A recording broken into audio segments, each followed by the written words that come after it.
हम बाइबल में पढ़ते हैं कि पवित्र आत्मा सबसे पहले पेंटेकोस्ट के दिन पर उतरा था। पेंटेकोस्ट एक ग्रीक शब्द है, इसे पेंटेकोस्टे कहते हैं। ये इसराइलियों में भी ये शब्द प्रसिद्ध था और इसका मतलब है 50वां दिन। ये जो हमने अभी पढ़ा लेवी व्यवस्था की पुस्तक, उसमें ये बात बताई गई है जो मूसा के द्वारा परमेश्वर ने इसराइलियों से कहा था कि तुम 50वें दिन यानी 7 सबत के बाद का जो दिन आएगा उस दिन मेरे लिए उपज का पहला फल लेके आओगे। इसलिए ये जो पेंटेकोस्ट का दिन है ये इस्राएली लोग भी मनाते थे और इसको वो कहते थे first fruit of the wheat harvest. ये एक त्योहार के रूप में मनाया जाता था जो पासओवर के 50वें दिन के रूप में आता था और ये भी एक बड़ा त्योहार उनका मनाया जाता था। और इस्राएलियों को ये उनकी ये मान्यता थी कि इस दिन पेंटेकोस्ट के दिन परमेश्वर ने मूसा के द्वारा इस्राएलियों को व्यवस्था दी थी। लेकिन जब हम इसको पढ़ते हैं वचन को पुराने नियम में, तो हमें यह मालूम पड़ता है कि पहाड़ के ऊपर परमेश्वर ने मूसा को 10 आज्ञाओं के 2 टैबलेट्स दिए थे। तो हम सोचते हैं कि परमेश्वर ने मूसा को 10 आज्ञाएं दी थी पर्वत पर, लेकिन बाइबल के जो बड़े बड़े विद्वान लोग हैं, जो इस्राएलियों के गुरु हैं, रब्बी हैं, उनका यह मानना है कि परमेश्वर ने मूसा को तौरेत दी थी। केवल 10 आज्ञाएं ही नहीं दी थी, बल्कि परमेश्वर ने उसको तौरेत दी थी। तौरेत जो है वो ओल्ड टेस्टमेंट के पहले 5 पुस्तकों में उनको तौरेत कहते हैं।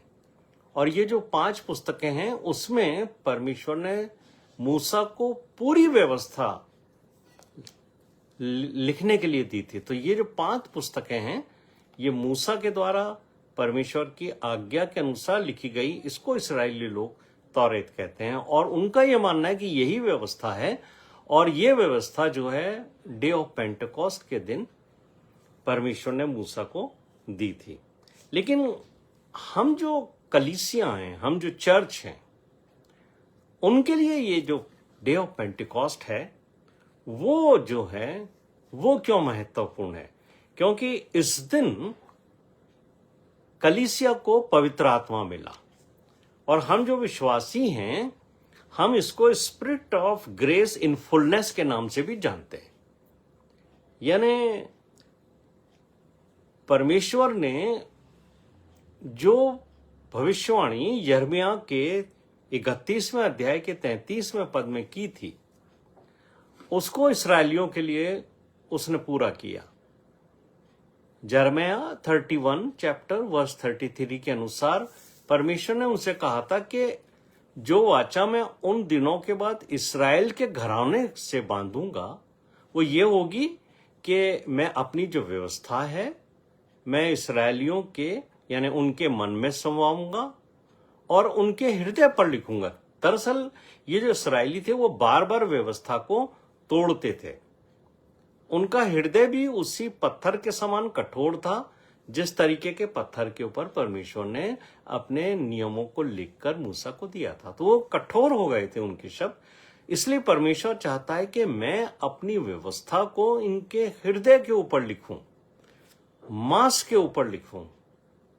जैसे मैंने तुम्हारा जो नाम है, परमेश्वर कहता है इस्राएलियों से, मैंने तुम्हारा नाम अपनी हथेली पर खोद रखा है, मैं अपनी व्यवस्था भी तुम्हारे हृदय के ऊपर लिखूंगा ताकि तुम मेरी आज्ञाओं के अनुसार चलो। इसलिए जो यिर्मयाह 31 चैप्टर के 33 वर्स के अंदर लिखा गया है बेसिकली ये इस्राएलियों को परमेश्वर ने लिख के दी कि ये एक दिन होगा कि मैं तुम्हारी आने वाली जो पीढ़ी है, नस्ल है, उसके हृदय पर लिखूंगा और मैं उन्हें बताऊंगा कि मैं तुम्हारा परमेश्वर हूं, मैं तुम्हारा परमेश्वर हूं और तुम मेरी प्रजा हो। तो मेरे प्रिय भाइयों और बहनों, ये ही वायदा खुदावंद यीशु मसीह के द्वारा हम तक पहुंचा। अब क्योंकि बहुत सारे इस्राएलियों ने तो प्रभु यीशु मसीह को ग्रहण किया, बहुत सारे इस्राएलियों ने उस व्यवस्था को उनके हृदय की कठोरता के कारण ग्रहण नहीं किया, इसलिए परमेश्वर ने अन्य जातियों के लिए भी मार्ग खोले। और मैं और आप जितने लोग हैं वो हम इस्राएली यहूदी रूट्स से नहीं आते हैं, हम लोग जो हैं वो अन्य जातियों से परमेश्वर के बड़े अनुग्रह के द्वारा बुलाए गए हैं। तो जो बात यीशु मसीह ने कही, अगर आप यूहन्ना का 14वां अध्याय खोलेंगे तो उसके अंदर जो बात लिखी हुई है वो मैं आपके लिए पढ़ देता हूं। यूहन्ना का 14वां अध्याय खोलिए, उसके अंदर परमेश्वर ने के वचन में लिखा है, यीशु मसीह ने मुझसे और आपसे कहा है, मैं 16वें पद में, मैं पिता से विनती करूंगा और वो तुम्हें एक और सहायक देगा कि वह सर्वदा तुम्हारे साथ रहे। यानी यीशु मसीह ने अपने चेलों को एक बात तो ये समझा दी है, और मुझे और आपको भी, जो हम विश्वासी हैं, कि मैं परमेश्वर से विनती करूंगा, वो तुम्हें एक और सहायक देगा। यानी पहला सहायक जो है वो यीशु मसीह के चेलों के लिए और उन विश्वासियों के लिए जो यीशु मसीह पर विश्वास करते हैं, प्रभु यीशु मसीह स्वयं हैं।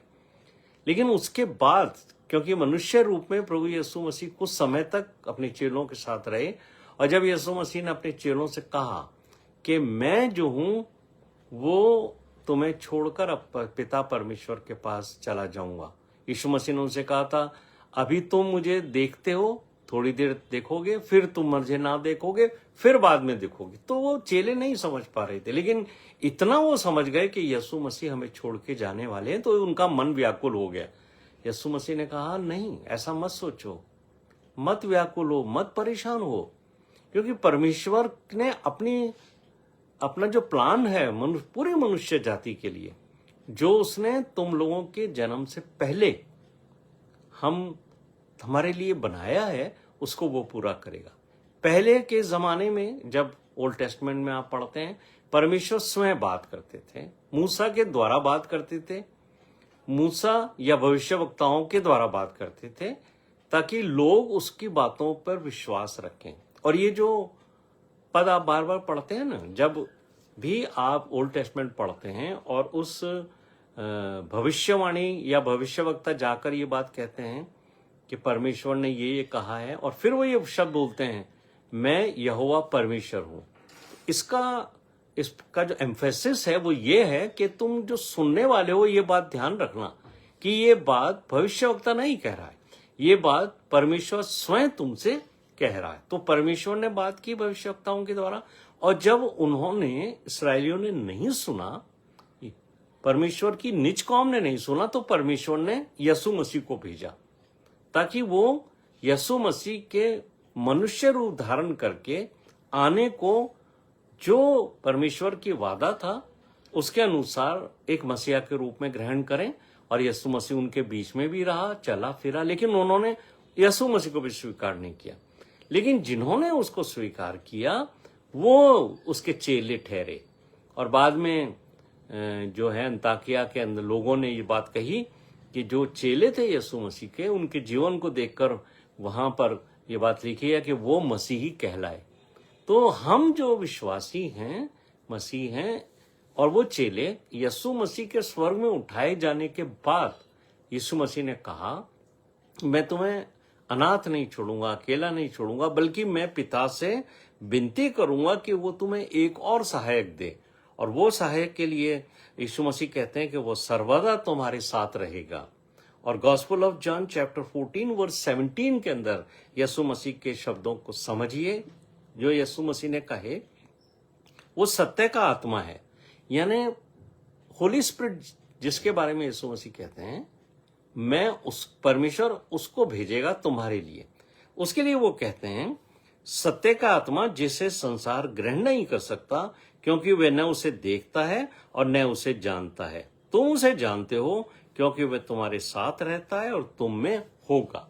यीशु मसीह ने यह बात स्पष्ट कही है कि जो सेकंड हेल्पर आएगा, जिसको न्यू टेस्टमेंट के अनुसार हम कंफर्टर भी कहते हैं, वो सत्य का आत्मा है। वही हम मुझे और आपको सत्य के मार्ग के ऊपर चलाएगा। वो हमें सत्य जीवन जीने में हमारी सहायता करेगा, और वही है जो हमारे शरीर में प्रवेश करके हमारी स्पिरिट को कंट्रोल करेगा। पुराने नियम में आपने देखा, परमेश्वर का ये जो आत्मा है वो लोगों के ऊपर आकर ठहरता था, और जब परमेश्वर किसी व्यक्ति से विशेष कार्य करवाते थे तो वो व्यक्ति जो है उस आत्मा की सामर्थ्य से वो काम कर लेता था। लेकिन फिर क्योंकि परमेश्वर ने यीशु मसीह को नहीं भेजा था, इसलिए वो जो पवित्र आत्मा यीशु परमेश्वर भेजते थे मनुष्यों की सहायता के लिए, वो वापस स्वर्ग में परमेश्वर के पास चला जाता था। इसलिए क्योंकि उनके शरीर के अंदर पवित्र आत्मा नहीं रहता था, इसलिए पुराने नियम के लोग बहुत अच्छे अच्छे काम तो करते थे, लेकिन वो फिर पाप में भी गिर जाया करते थे, क्योंकि पवित्र आत्मा उनको तब तक नहीं मिला था कि वो उनके शरीर के अंदर रहे। मुझे और आपको पवित्र आत्मा मिला, और वो अब हमारे शरीर में निवास करता है, और हमारे मन को और हमारे शरीर को और हमारी जो आत्मा है, जो मनुष्य की आत्मा, इन तीनों को वो कंट्रोल करके हमें हर पल ये बात भी बताता है कि तुम कोई काम गलत करने वाले हो।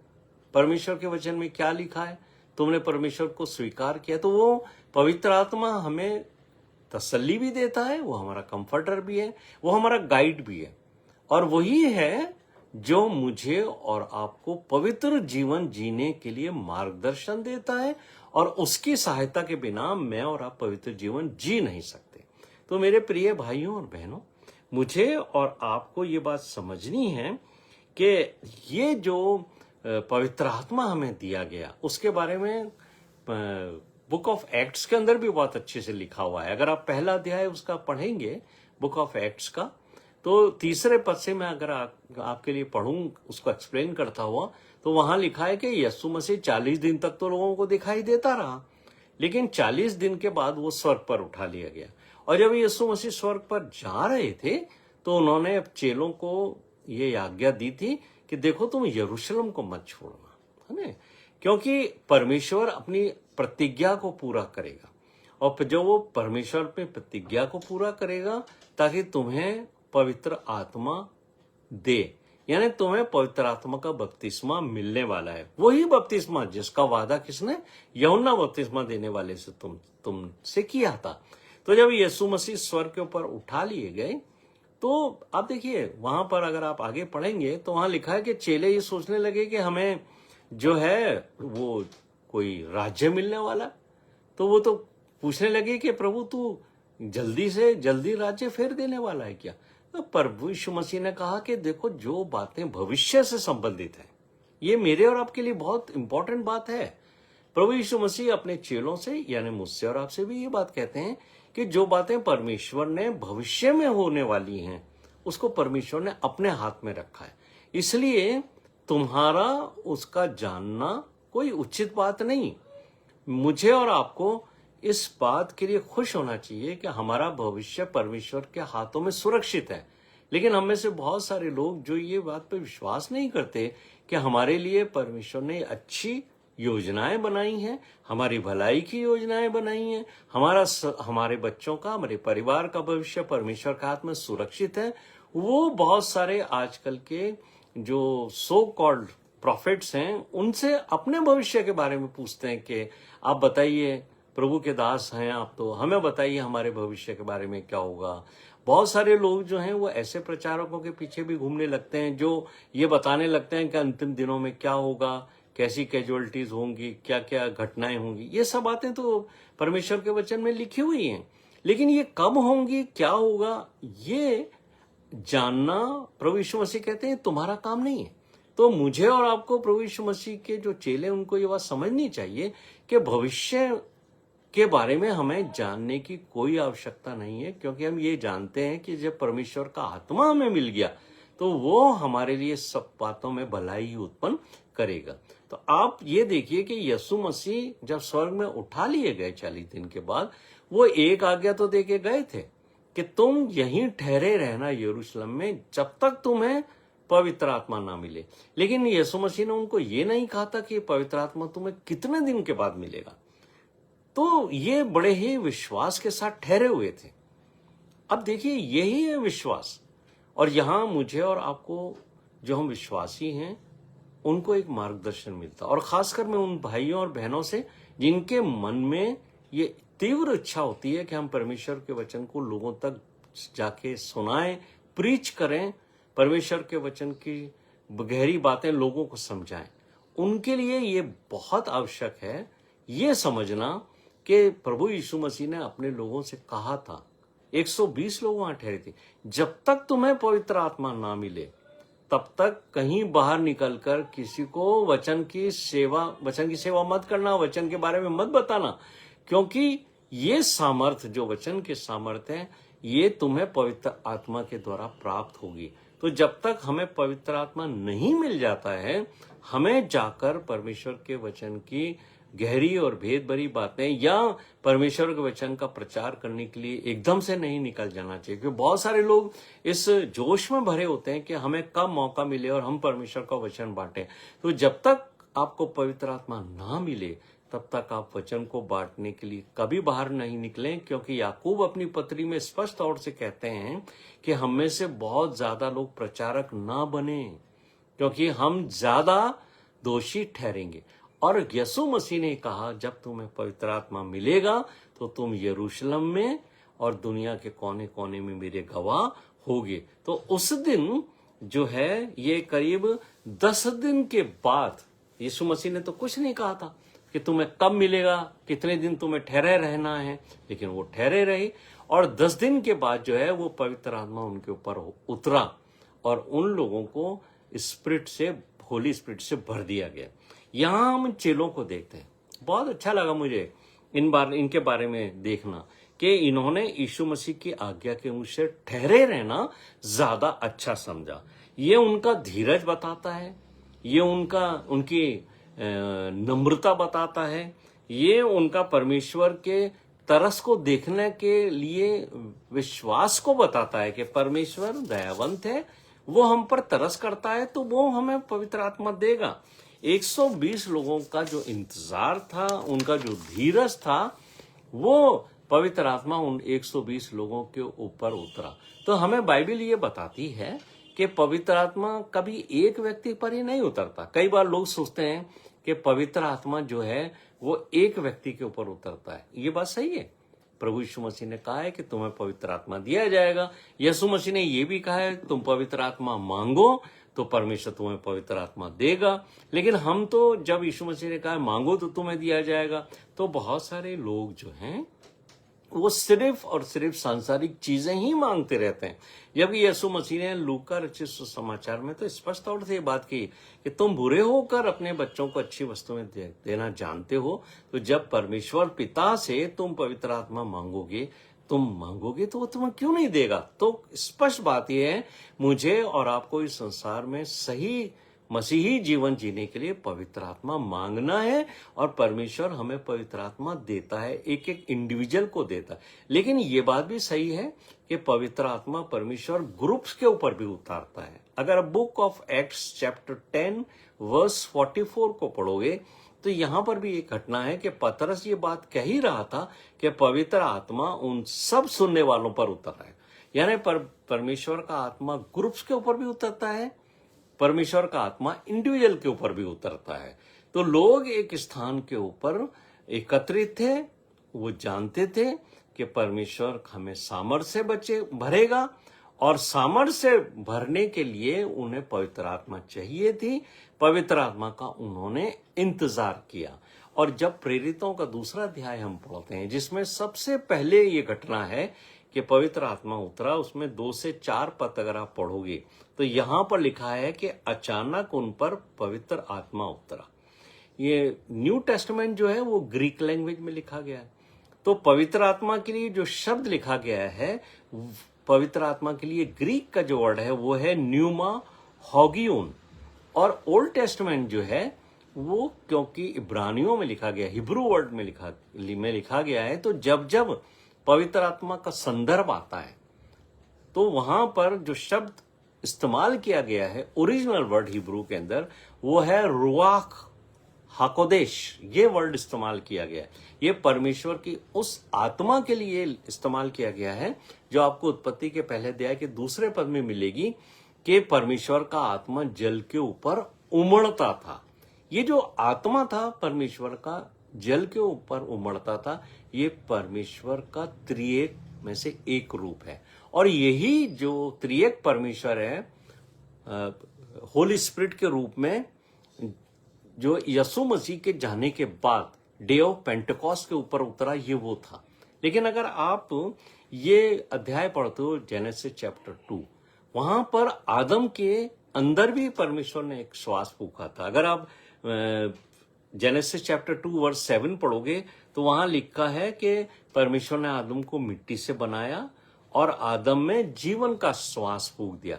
ये जो जीवन का श्वास है ये एक अलग चीज है। परमेश्वर का आत्मा जो है वो अलग है।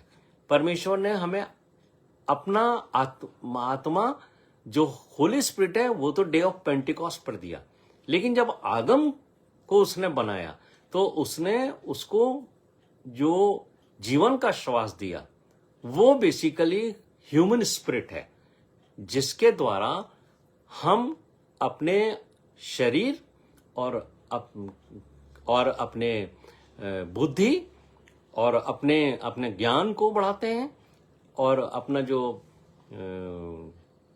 लहू है, जो जिसको हम कहते हैं कि भाई हमारा प्राण है, ये प्राण को मन भी कहा गया है ना। ये चीज हमारा जो है वो कंट्रोल करता है हमारी ह्यूमन स्पिरिट जो है। और ये जो ह्यूमन स्पिरिट है इसी को सांस कहा गया है। ये सांस जब निकलती है हमारे अंदर से तो हमारे अंदर से हमारी स्पिरिट निकल जाती है। ये बात जो यहां पर लिखी गई है कि आदम को जीवन का श्वास दिया, ये होली स्पिरिट नहीं है, ध्यान रखना। क्योंकि जब शैतान ने आदम को पाप में गिरा दिया तो परमेश्वर के साथ उसका संबंध विच्छेद हो गया, उसके साथ परमेश्वर के रिलेशंस टूट गए। जबकि परमेश्वर ने उसको आज्ञा दी थी कि यदि तू इस फल को खाएगा तो तू निश्चित मर जाएगा। तो परमेश्वर का संबंध का टूटना मरने की निशानी है। लेकिन आप देखेंगे कि परमेश्वर ने आदम से जीवन का श्वास वापस नहीं लिया, इसलिए आदम जीवित रहा। बहुत से लोग सोचते हैं कि आदम मरा क्यों नहीं। परमेश्वर ने उसको जीवन का श्वास दिया था, इसलिए वो श्वास उसने वापस नहीं लिया। लेकिन वो जो इंटीमेट रिलेशनशिप थे जिसकी वजह से आदम जो है वो परमेश्वर को अनुभव कर सकता था, देख भी सकता था, और परमेश्वर का आत्मा जो था वो संध्या काल को आदम और हवा से मिलने आता था। तो एक बहुत पवित्र जीवन था उनका। कब तक? जब तक कि वो पाप में नहीं गिरे थे। तो मेरे प्रिय भाइयों और बहनों, मुझे और आपको ये जो जीवन का श्वास है ना, ये परमेश्वर उन हड्डियों के अंदर भी डालता है जिनके बारे में यहेजकेल की पुस्तक 37वां अध्याय 9 से 10 के अंदर भी लिखा है। वहां पर परमेश्वर ने इस प्रोफेसी को जो यहेजकेल के द्वारा पूरी की थी, वहां पर लिखा है कि वही परमेश्वर की सांस जो सूखी हड्डियों के अंदर समा गई थी। आदम के पाप में गिरने से पहले शैतान के द्वारा जो उसको गिराया गया था, वो जो श्वास थी वो परमेश्वर ने वापस नहीं ली, वो जीवन की श्वास थी। इसके द्वारा वो इंसान आज भी जीवित, पाप करने के बाद भी मैं और आप जो पापी थे पहले के जीवन में तब भी जीते थे और अभी भी हम जीते हैं। लेकिन जब ये जीवन का श्वास जो है हम में से निकल जाएगा तो हम मृतक घोषित कर दिए जाएंगे। तो हम यहां पर एक बात और देखते हैं कि book of Acts chapter 2 verse 2 के अंदर एक बात लिखी है कि ये जो 120 लोग बैठे हुए थे, एकाएक अचानक, है ना, सडनली वर्ड का इस्तेमाल किया गया इंग्लिश की बात में, सडनली समटाइम्स, है ना, एक बड़ी आंधी के सनसनाहट का शब्द हुआ। ये एकदम से सच्ची आवाज थी। ये आवाज में ये किसी से छुपी आवाज नहीं हुई थी, सब लोगों ने उसे सुना था। ये सांसारिक हवा भी नहीं थी, परंतु ये स्वर्ग से उतरी थी, full force with great power. ये वर्ड का इस्तेमाल किया गया बाइबल के अंदर कि ये जो पवित्र आत्मा जब उतरी थी तो उसका फोर्स था, पूरा आवाज थी उसके अंदर थी, उसके अंदर खुदा की पावर थी। मत्ती के 3 अध्याय के 11वें पद में यूहन्ना बपतिस्मा देने वाले ने कहा था कि यीशु मसीह तुम्हें आग और पवित्र आत्मा से बपतिस्मा देगा। आग जो है वो प्यूरिफिकेशन का काम करती है। आपको मालूम है कि जब होली स्पिरिट का बैप्टिज्म हमें मिलता है तो हमारे अंदर जितनी भी अशुद्धताएं हैं, जो शैतान के द्वारा, हमारे विचारों के द्वारा, हमारे मन में, हमारे प्राण के अंदर, हमारे दिमाग के अंदर, ये जो अशुद्धताएं हैं उनको भी वो जलाकर राख करती है। तो होली स्पिरिट जो है वो हमारी अशुद्धताओं से हमें जला देती है, अशुद्धताओं को जला देकर हमसे दूर करती है, फिर वो हमें होली बनाती है। तो पवित्र आत्मा का क्या काम है? पहला काम है कि वो हमें होली करे, तो पूरा बुरी सब चीजें वो हमारे अंदर से जलाकर हमें प्यूरिफाई करती है। फिर वो हमारी जो स्पिरिट है, ह्यूमन स्पिरिट है, उसको कंट्रोल करती है। परमेश्वर का जो दास है पौलुस, वो हमें 1 कुरिन्थियों 6 अध्याय 19-20 पद में क्या कहता है? क्या तुम नहीं जानते कि तुम्हारा शरीर पवित्र आत्मा का मंदिर है? तो उसके जो कहने का तात्पर्य है वो ये नहीं है कि परमेश्वर ने जो पवित्र आत्मा हमें दिया है वो हमारे फ्लैश को कंट्रोल करता है। देखिए, मैंने शायद पिछली दफाओं में भी आपको ये बात बताई थी कि हमारा जो बॉडी है, हमारा जो शरीर है, ये भी टैबरनेकल के तरीके से बनाया गया है। इसका जो आउटर कोट है, ये जो बाहर का शरीर है, इसको आउटर कोट कहते हैं। दूसरा जो हमारा प्राण है, वो हमारा फर्स्ट जो इनर सर्कल है, जो पवित्र स्थान है, वो है हमारा प्राण। और जो अति पवित्र स्थान है वो है हमारी स्पिरिट। तो जैसे टैबरनेकल के अंदर परमेश्वर ना तो आउटर कोर्ट में रहता था, तो परमेश्वर शरीर में हमारे नहीं रहता है। परमेश्वर का आत्मा पवित्र स्थान में भी, जो हम सोचते हैं ना कि हमारा मन तो पवित्र हो गया है, हमारी बुद्धि पवित्र हो गई है, यहां भी नहीं रहता है, हमारी सोल में नहीं रहता है वो। लेकिन हाँ, कहाँ रहता है? अति पवित्र स्थान में, जो हमारी स्पिरिट है। और जब वो पवित्र आत्मा का बैप्टिज्म हमें मिलता है तो परमेश्वर की जो होली स्पिरिट है वो ह्यूमन स्पिरिट के अंदर रहकर उसे कंट्रोल करती है। वहां से हमारा फ्लैश भी कंट्रोल होता है और वहीं से हमारा मन, हमारी सोल भी कंट्रोल होती है। और परमेश्वर किसी हालत में नहीं चाहता, जब आदम ने पाप किया तो जो उसकी ह्यूमन स्पिरिट थी उसको शैतान ने कंट्रोल कर दिया। और यीशु मसीह ने, आप देखिए, यीशु मसीह ने जब पवित्र आत्मा हमें स्वर्ग से परमेश्वर ने भिजवाई, यीशु मसीह के जाने के बाद, वो पवित्र आत्मा हमारी स्पिरिट के अंदर आकर हमारी स्पिरिट को कंट्रोल करती है। वहां से वो सब तरह की अशुद्ध शक्तियों को बाहर निकाल देती है। तो ये हमारे न्यू बॉर्न, जो हम कहते हैं ना, बॉर्न अगेन हम हुए, तो बॉर्न अगेन होने से पहले का जो हमारा चरित्र होता है, जिसको शैतान ने कंट्रोल कर रखा होता है, जब हमें होली स्पिरिट मिलती है तो वो हमारी ह्यूमन स्पिरिट को कंट्रोल करके वहां से इविल स्पिरिट्स की जो पावर होती है, सैटेनिक पावर, जिसकी वजह से हम शैतान के लिए एक टूल के रूप में इस्तेमाल होते हैं, उस सैटेनिक स्पिरिट को, शैतान की स्पिरिट को निकाल देती है। और वहां पर हमारी होली स्पिरिट जो है वो हमारी ह्यूमन स्पिरिट को कंट्रोल करती है। तो परमेश्वर का जो आत्मा, हमें होली स्पिरिट जो हमें मिला है, वो हमारे फ्लैश में नहीं रहता, वो हमारी सोल में नहीं रहता, वो हमारी स्पिरिट में रहता है। और स्पिरिट को वो कंट्रोल करके हमारे सोल को बताता है। अगर हमारे मन में गलत विचार आते हैं तो वो हमारे सोल को बताता है कि तुम्हारे मन में गलत विचार आ रहे हैं जो परमेश्वर के वचन के अनुसार नहीं है। और जब वो हमारी सोल को बताता है, तब वो सोल उसके गाइडेंस में, होली स्पिरिट के गाइडेंस में, हमारे फ्लैश को कंट्रोल करके फ्लैश के द्वारा काम करती है।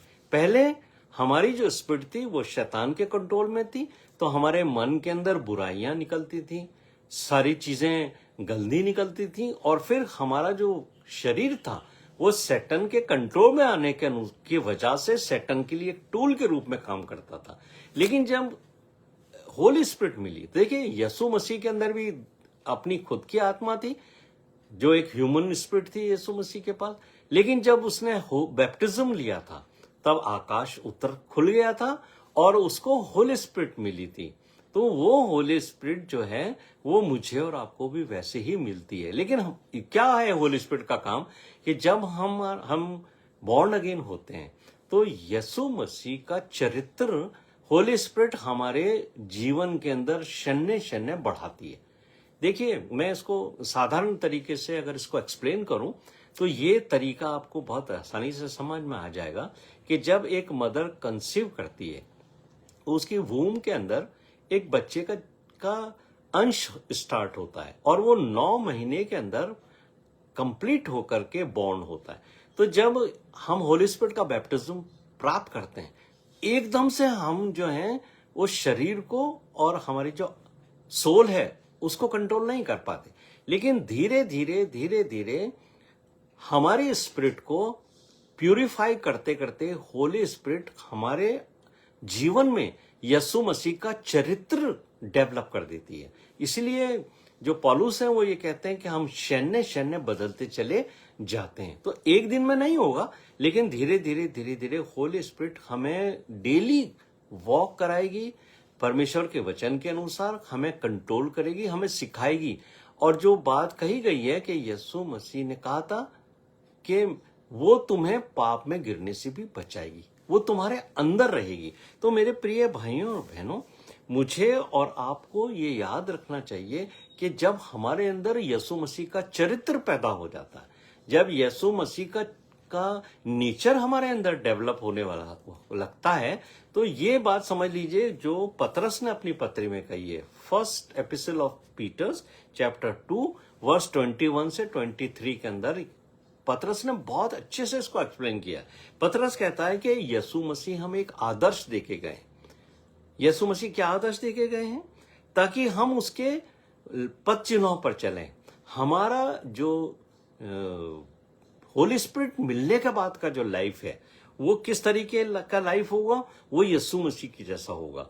वहां पतरस कहते हैं ना तो वो पाप करता था, तो अगर होली स्पिरिट हमें मिल गई तो हम भी पाप नहीं करेंगे, बल्कि हम होली स्पिरिट के द्वारा हम पाप के आकर्षण से बचेंगे। दूसरी बात पतरस कहते हैं ना उसके मुंह से छल की बातें निकलती थी। तो अगर हमारे अंदर होली स्पिरिट आ गई है तो हमारे मुंह से कभी कोई छल की बात निकलेगी ही नहीं, बल्कि एक शब्द का इस्तेमाल और यीशु मसीह ने कहा था कि हम कभी झूठ बोलेंगे ही नहीं, हमारे मुंह से झूठ की बातें निकलेंगी नहीं, क्योंकि झूठ जो है वो सिंबल ऑफ सैटन है। यीशु मसीह ने कहा था जो व्यक्ति झूठ बोलता है वो तो शैतान का बेटा और बेटी है। जो शैतान जो है वो शुरू से झूठ बोलता है। तो अगर हम झूठ बोलते आ रहे हैं, पुराने जीवन में तो हम बोलते थे, तब तो हमारा पिता शैतान था, लेकिन जब हम बॉर्न अगेन हो गए हैं, जब हमें होली स्पिरिट मिल गई है, उसके बाद हमारा पिता परमेश्वर है, तो हमारा चरित्र यीशु मसीह के जैसा होगा। तो यीशु मसीह कभी झूठ नहीं बोलते थे, हम कैसे झूठ बोलेंगे? हमारे अंदर भी वही स्पिरिट है जिसने यीशु मसीह को ब्लेस किया था, तो हम छल की बातें नहीं लिखेंगे। दूसरी बात और तीसरी बात पतरस कहते हैं ना वो गाली सुनकर गाली देता था। तो अगर हमारे से कोई व्यक्ति गाली बकता है, एब्यूज लैंग्वेज बोलता है, हमें बुरा भला कहता है, तो ये हमें क्या करना है? हमें यीशु मसीह के चरित्र के अनुसार होली स्पिरिट हमें गाइड करती है। यीशु मसीह ने तुम्हें क्या सिखाया था? एक व्यक्ति अगर तुम्हारे एक गाल पर थप्पड़ मारे तुम उसके सामने दूसरा फेर दो। यीशु मसीह पे तो बहुत सारे लोग बहुत आरोप लगाते थे, है ना, कितना उसके बारे में कुछ कहते थे, लेकिन क्या यीशु मसीह पलट कर उनको जवाब देते थे? क्या वो अपने आप को जस्टिफाई करते थे कि नहीं मैं ऐसा नहीं हूं? मुझे और आपको संसार को जस्टिफाई करने की जरूरत नहीं है। हमें बस यीशु मसीह का, जब हम ये कहते हैं हम हे प्रभु तेरा राज्य आए, डेली हम लॉर्ड्स प्रेयर में ये कहते हैं, तो परमेश्वर का राज्य लाएगा कौन? परमेश्वर का राज्य वो लोग आएंगे जिनके अंदर होली स्पिरिट ने प्रवेश करा, उनको प्यूरिफाई किया, उनके चरित्र के अंदर प्रभु यीशु मसीह का कैरेक्टर डेवलप किया, वो लोग जो है परमेश्वर के राज्य की स्थापना करेंगे। और वो पतरस कहता है ना वो किसी को धमकी देता था। तो हम भी जो हैं वो किसी को कोई ऐसी बात कहेंगे ही नहीं जिससे लोगों को ये लगे कि हम उनको धमका रहे हैं। ये जो जितनी भी बातें हैं ये हमें पवित्र आत्मा मिलने के बाद ही होंगी। तो मुझे और आपको जांचना चाहिए, क्या हमारा होली स्पिरिट का बैप्टिज्म हुआ है? क्या ये सब बातें जो यीशु मसीह में थी वो मेरे कैरेक्टर के अंदर आ गई हैं? क्या परमेश्वर के पवित्र आत्मा ने जो मुझे मिला है उसने मेरे पुराने जीवन को बर्न करके मेरे उस कैरेक्टर्स को मेरे शरीर से निकाल दिया है कि नहीं? ये मुझे और आपको जांचना चाहिए मेरे प्रिय भाइयों और बहनों। और अगर अभी भी हमारे मुंह से छल की बातें निकलती हैं, हम दूसरों की बुराइयां करते हैं, हम गालियां बक लेते हैं, हम दूसरा अभद्र भाषा का इस्तेमाल करते हैं, तो हमें सोचना चाहिए हमारे अंदर किसकी आत्मा है, क्योंकि पवित्र आत्मा तो ऐसा व्यवहार नहीं करती है। तो जब पवित्र आत्मा हमको मिलता है तो हमको वो पवित्र करता है। देखिए बहुत ही सिंपल सी मैं डेफिनेशन आपको दूं। पवित्र आत्मा हमें पवित्र करता है, अशुद्ध आत्मा हमें अशुद्ध करता है। जो इविल स्पिरिट है वो हमें इविल बनाती है और होली स्पिरिट हमें होली बनाती है। तो मेरे प्रिय भाइयों और बहनों, मुझे और आपको ये बात समझनी है कि परमेश्वर का आत्मा जब मुझे और आपको मिल गया है तो वो हमें होली बना रहा है। लेकिन जो प्रेरितों के काम पहले अध्याय उसके 8वें पद में यीशु मसीह ने कहा था कि जब तुम पवित्र आत्मा पाओगे तो तुम्हें वो सामर्थ से भर देगा। तो मेरे और आपको जो है वो परमेश्वर सामर्थ सबको देता है। पवित्र आत्मा हमें सामर्थ से बढ़ती है। और जब पवित्र आत्मा हमें सामर्थ से बढ़ती है तो मैं एक उदाहरण देके आपको कहूं, अगर आप एक टीचर हैं तो एक आप ऑर्डिनरी टीचर नहीं रहोगे। फिर अगर आपको होली स्पिरिट का बैप्टिज्म मिल गया, you will become a powerful teacher.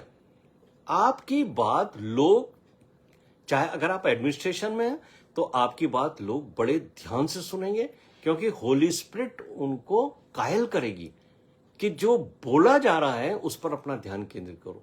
बच्चे जो हैं, जो क्लास में, अगर आप टीचर हैं तो क्लास के अंदर जब आप टीच करोगे तो बच्चे बहुत ध्यान से सुनेंगे, क्योंकि आपके अंदर से जो स्पिरिट बोलती है वो उनके दिमाग को कंट्रोल करके वो ट्रांसफर करेगी वो बातें जो उनकी शिक्षा के लिए आवश्यक है। तो होली स्पिरिट से फिल्ड टीचर जब टीच करता है तो बच्चे उसको बहुत आसानी से समझ जाते हैं। जो बहनें हमारी हॉस्पिटल में काम करती हैं, चाहे वो डॉक्टर हैं, चाहे नर्सेस हैं या पैरामेडिकल्स के अंदर हैं, तो आपने देखा होगा बहुत सारे जो है पेशेंट्स, हमारी जो बहनें हैं जो नर्सिंग स्टाफ में हैं, जो वो लोग पेशेंट्स के पास जाती हैं, उनको इंजेक्शन लगाती हैं, तो उनको अच्छा फील होता है, ना तो उनको दर्द होता है ना पेन होता है।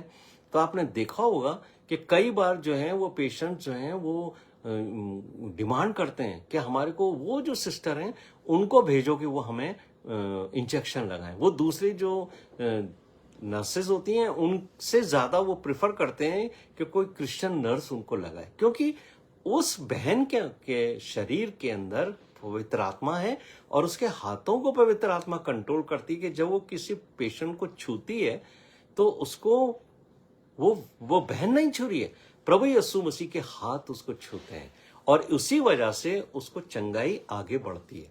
जब वो इंजेक्शन लगाती है तो उसको फील नहीं होता, क्योंकि होली स्पिरिट उसके अंदर काम कर रही। तो मेरे प्रिय भाइयों और बहनों, होली स्पिरिट के कई दान हैं। जैसे ये बात लिखी हुई है उसके अंदर कि जब तुम उनके ऊपर होली स्पिरिट उतरा तो वो अन्य अन्य भाषा बोलने लगे। अन्य अन्य भाषा बोलना एक होली स्पिरिट का एक दान है, एक गिफ्ट है, लेकिन ये सबको मिले ये जरूरी नहीं है। लेकिन पौलुस जो हैं जिनको ये होली स्पिरिट का अदर टंग्स बोलने का जो है वो जुबान बोलने का वो मिला था, उनको गिफ्ट मिला था, वो भी इस बात को कहते हैं। ये देखिए, अगर आप पहला कुरिन्थियों 14वां अध्याय पढ़ें, है ना, और उसके 18 से और 19 पद तक पढ़ें, तो पौलुस जो है वो कहते हैं कलीसिया में लोगों को कि मैं तुमसे अधिक अन्य भाषा बोल सकता हूं, परंतु कलीसिया में अन्य भाषा बोलने की जरूरत नहीं है, क्योंकि कलीसिया की आत्मिक उन्नति, अगर आप उसको ट्रांसलेट कर पा रहे हो तो आप उसको अन्य भाषा को ट्रांसलेट करो कि लोगों की आत्मिक उन्नति हो। अगर आप ट्रांसलेट नहीं कर पा रहे हो तो ये आपको होली स्पिरिट अन्य भाषा बोलने के लिए इसलिए दी गई है ताकि आप पर्सनल जो है अपना मेडिटेशन, अपना पर्सनल परमेश्वर के साथ जो प्रेयर्स करते हैं उस समय परमेश्वर से आप अन्य भाषा में बात करें। अन्य भाषा दी गई है ताकि आपका परमेश्वर के साथ पर्सनल रिलेशनशिप हो। और यीशु मसीह ने यही कहा था, जब तुम प्रार्थना करो तो तुम जो है वो कोठरी में जाओ। तो जब आप अकेले में अन्य भाषा में प्रार्थना करते हो तो परमेश्वर की आत्मा मुझे और आपको ये सिखाती है कि हमें किस तरीके से प्रार्थना करना चाहिए। रोमियो का 8वां अध्याय 26वें पद में ये जो बात लिखी हुई है, पौलुस कहते हैं क्योंकि हम नहीं जानते कि प्रार्थना किस रीति से करनी चाहिए, तो जो ये होली स्पिरिट मिली है ना, उसके लिए लिखा है तो पवित्र आत्मा हमारे लिए आहें भर भर के विनती करता है। क्या विनती करता है? कि हमें वो बातें याद दिलाता है जिनकी जो अक्सर हम भूल जाते हैं। हम जब इस प्रार्थना करते हैं तो हम कई बार सांसारिक प्रार्थनाएं बहुत करते हैं, हमें ये मिल जाए, हमारे उनको वो मिल जाए, ये भाई चंगे हो जाएं, उनका बच्चा पास हो जाए, ये सब चीजें सांसारिक रीति से। लेकिन हम कई बार उन चीजों को नहीं मांगते हैं जो परमेश्वर चाहता है कि तुम मांगो ताकि मैं तुम्हारे लिए वो काम करूं। परमेश्वर ने तो हमारे जीवन के लिए बहुत आशीषें रखी हैं फ्यूचर के लिए, जो हमें अभी मालूम नहीं है कि परमेश्वर हमें क्या देना चाहता है, और वो हम मांगते भी नहीं है। लेकिन परमेश्वर की होली स्पिरिट जो हमें मिली है वो हमारी आत्मा के साथ मिलकर परमेश्वर से विनती करती है कि प्रभु इनको ये भी चाहिए। वो हमें मालूम नहीं है, हम मांगते नहीं है, तो हमें परमेश्वर की आत्मा की सहायता से हम आहें भर भर के, ये बात देखिए, आहें भर भर के वो हमें बताता है कि हमें किस रीति से प्रार्थना करनी चाहिए। तो अन्य भाषा बोलने का जो वरदान है वो एक व्यक्ति को व्यक्तिगत आत्मिक जीवन के अंदर वो उन्नति देता है। लेकिन पौलुस का जो कहने का तात्पर्य है कि मैं अच्छा ये समझता हूं कि 10,000 बातें मैं तुम्हें से अन्य भाषा में आके बात करूं, इससे तो अच्छा ये है कि मैं 5 बातें तुम्हें तुम्हारी ही भाषा में करूं, ताकि उन 5 बातों से तुम्हारे आत्मिक जीवन में तरक्की हो सके। तो जिस व्यक्ति को होली स्पिरिट मिलती है और होली स्पिरिट का ये गिफ्ट मिलता है कि वो अन्य भाषा में बात करे, उससे उस व्यक्ति की तो आत्मिक उन्नति होती है। लेकिन ये जो अन्य भाषा बोलने से कलीसिया के दूसरे लोगों की आत्मिक उन्नति नहीं होती। इसलिए जो पौलुस बात कहते हैं वो ये कहते हैं 1 कुरिन्थियों 14वें अध्याय के 15वें पद में कि मेरी ये इच्छा है कि तुम सब खूब बातें करो अन्य भाषा के अंदर, तुम सीखो अन्य भाषा। लेकिन ये उसकी सिर्फ डिजायर है।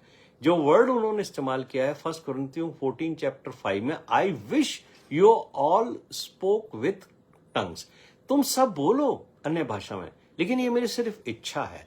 लेकिन मेरी खास इच्छा क्या है? वो ये है कि तुम जो है वचन की सेवा करो।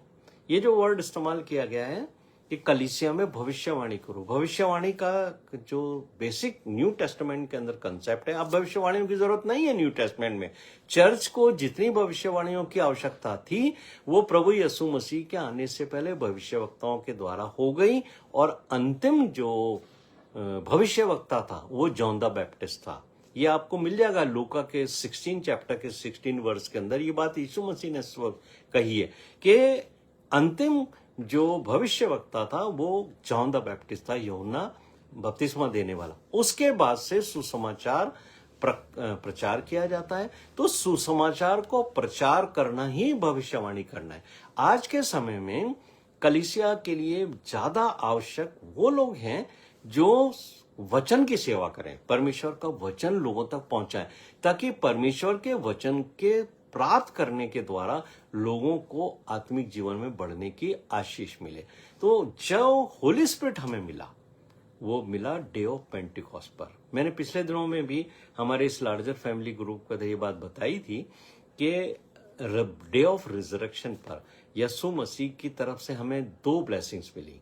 पहली ब्लेसिंग तो मिली थी यीशु मसीह के जी उठने से ये बात का प्रमाण मिला कि हमारे पापों की क्षमा जिसके लिए यीशु मसीह ने बलिदान दिया है वो एक्सेप्ट हो गया। और दूसरी चीज जो परमेश्वर के प्रभु यीशु मसीह के जी उठने के बाद मुझे और आपको मिली है वो मिली है होली स्पिरिट के। यीशु मसीह के जी उठने के बाद यीशु मसीह स्वर्ग पर गए और वहां से उन्होंने होली स्पिरिट को भेजा। तो ये जो सेकंड ब्लेसिंग मिली है मुझे और आपको वो मिली है कि पवित्र आत्मा की ब्लेसिंग, ताकि हम स्पिरिट फिल्ड लाइफ जिएं। इसलिए जो बात पौलुस ने कही है कि तुमको जो ये होली स्पिरिट की ब्लेसिंग्स मिलती हैं, जो आत्मिक होली स्पिरिट के जो वरदान मिले हैं, उसके बारे में वो कहते हैं 1 कुरिन्थियों 14 अध्याय के 12वें पद के अंदर, इसलिए जब तुम आत्मिक वरदानों की धुन में हो तो ऐसा प्रयत्न करो कि तुम्हारे वरदानों की उन्नति से कलीसिया की उन्नति हो। तो मेरे प्रिय भाइयों और बहनों, जब भी हमें होली स्पिरिट के गिफ्ट्स मिले हैं, उसमें से एक गिफ्ट तो मैंने आपको बताया कि जो इंपॉर्टेंट गिफ्ट है वो है first act, book of Acts 1 chapter verse 8 के अंदर कि यू विल रिसीव पावर। तो हर व्यक्ति को पावर मिलेगी। उसके अलावा बहुत सारे गिफ्ट्स हैं, उसमें से एक टंग्स का गिफ्ट भी है। लेकिन अगर टंग्स का गिफ्ट आपको नहीं भी मिला है कोई बात नहीं है, लेकिन आपको दूसरे गिफ्ट मिलेंगे। लेकिन पौलुस कहते हैं कि तुम्हें जो भी होली स्पिरिट के गिफ्ट मिले, आत्मिक वरदान है, उससे कलीसिया की उन्नति होनी चाहिए। बस ये ध्यान रखो कि तुम्हारी स्पिरिट फिल्ड लाइफ तुम्हारे लिए ही नहीं है, ये पूरी कलीसिया के लिए ब्लेसिंग होनी चाहिए। मेरे प्रिय भाइयों और बहनों, ये जो डे ऑफ पेंटिकॉस्ट है, ये हमारे लिए बहुत महत्वपूर्ण है। और पिछले दिनों भी मैं इस बात का जिक्र कर रहा था कि क्रिसमस के दिन पूरा चर्च भरा रहता है, बाहर बैठने का इंतजाम किया जाता है, लोग सेलिब्रेट करते हैं। गुड फ्राइडे को भी सेलिब्रेट करते हैं, उस दिन भी चर्च पैक रहता है, लोगों को पापों की क्षमा मिल रही है, ये लोग खुशी के साथ स्वीकार करते हैं।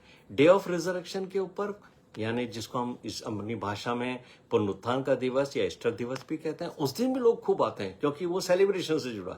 लेकिन डे ऑफ पेंटिकॉस्ट जो है, जिस दिन हमें पवित्र आत्मा मिला, ये एक विश्वासी के जीवन के लिए सबसे महत्वपूर्ण बात है कि यीशु मसीह ने संसार से परमेश्वर के पास जाने के बाद हमें वो सहायक दिया जो अब हमारे अंदर निवास करता है और हमारे कंट्रोल करता है। तो ये सबसे बड़ी ब्लेसिंग है जो मुझे और आपको डे ऑफ पेंटिकॉस्ट के दिन मिली। इसलिए मेरे और आपके लिए, और खासकर चर्च के लिए, डे ऑफ पेंटिकॉस्ट जो है वो सबसे बड़ी ब्लेसिंग्स लेके आया। प्रभु इस वचन के ऊपर मुझे और आपको आशीष दे।